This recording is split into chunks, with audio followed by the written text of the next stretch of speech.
ミセスはどういう性格でどんな感じでこちらで過ごしてたんですか？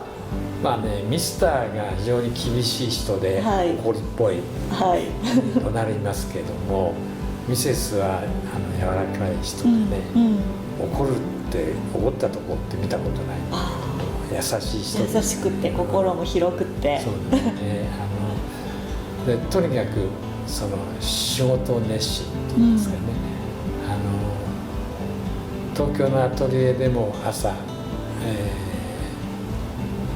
時半かにはちゃんと夫婦で出てきてるし、仕事を始めてますしね、行ってみるとね、ずっと一日、8時半から9時半まで働いてましたし、ここに来た夏の時間もミセスは必ず自分の仕事、家具インテリアを担当してね、それはミスターが言うには、同じ建築をやると夫婦で喧嘩になるから、領域を分けたんだ。ちゃんと役割分担をして喧嘩しないように、お互いにその領域に口を出してはいけないという約束のもとにやってるんだと言ってましたね。いいですね。だけどもミセス、例えばさっき話が出たカニンガム邸なんて、カニンガムさんはミセスのお友達ですから、そういう人に頼まれたらカニンガムさんの建築のデザインにも参加したいわけですよね。でちょこちょこ製図室に出てきて、担当がやってるのを手を入れて、ミスターが来るとスッと消えるんですよ。でお前何か注文つけたんですって怒られてるんですけどね。そういうお友達のも衣装に関しては一切参加してもらえない。やっぱ家具インテリアは構わないですね。衣装の領域は自分で元であるということは守ってました。そうなんですね。それ見ててね、なるほどなと思いましたね。そうしないと夫婦が成り立たない。お互いに足をこうしようってやってたらまとまっていかないですからね。非常にいい役割分担だなというふうに見てましたね。でここで言うと、そのミセスが作ったのは家具で、今お座りになってるのもミセスレモンドのデザインですから、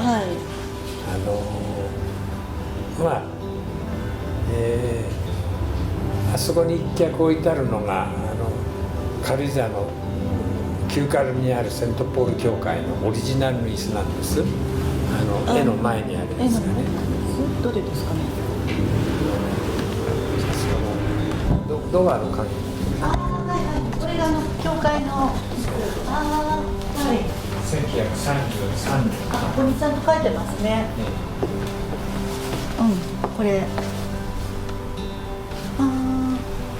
それが今長椅子ベンチスタイルになっちゃって。そうですね。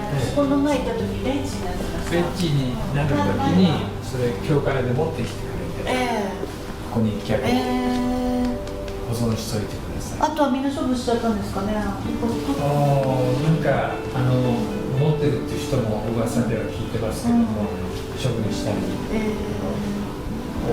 なくなっちゃって、でもあれがだから1932年だから70年以上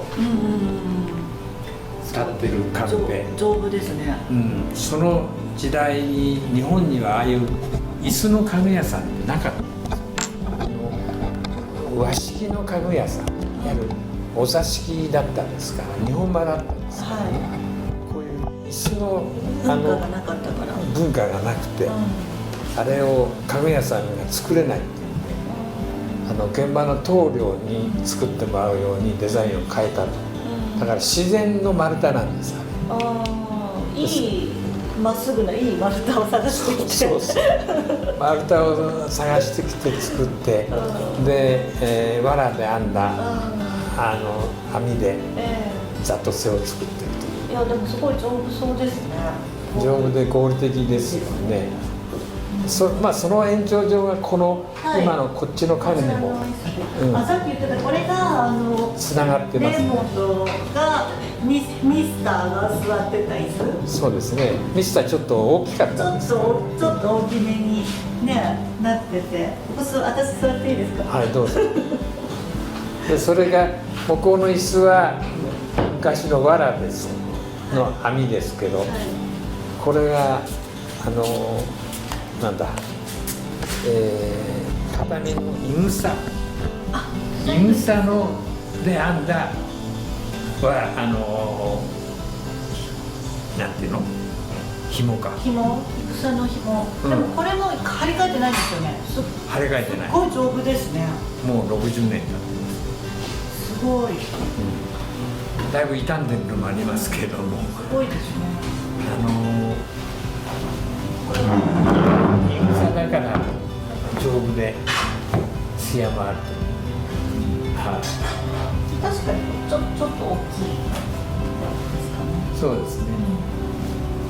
でミセス・レモンドは新しいのをデザインするとですね、はい、原寸も書いて、で試作品を作らせて、でさらに細くするんですね、こういう足のところとか、そう、その横の棒とか、はい、ちょっと軽やかですね。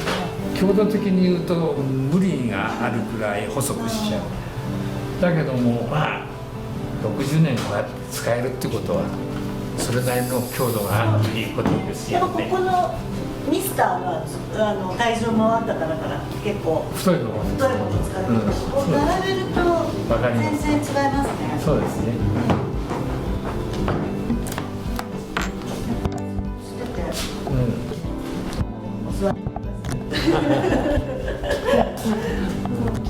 やっぱりデザイン的にストしてる方がかっこいい。そうですね。やっぱ女性的というか、まあスタッフは男性が多かったとは思うんですけど。そうですね。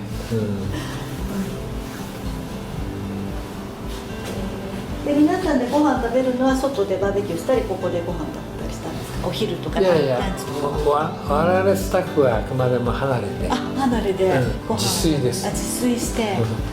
コックさんはレモンドのコックさんで、全然たまに呼ばれてね、おいしいご飯をごちそうになったことはありますけど、それは数少ない。数少ない、なんか特別なパーティーとか。そうそう。でバーベキューはお客さんが来た時必ずやるんですね。で泊まりのお客さんが来ると、もう4時頃からバーベキューの支度を火を焚いてでレモンの監督してよく怒られましたけど、その作り方が悪いとかね薪の燃やし方が下手だとかね批判深いものだから見とけない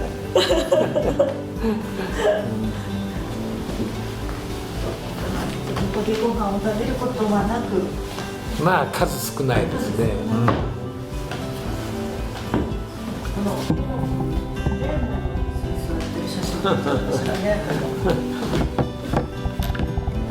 この椅子もそうですよ。レーモンドが暖炉を燃やすときにこれで、暖炉専用にここに置いてたんですか？ここに置いてましたね。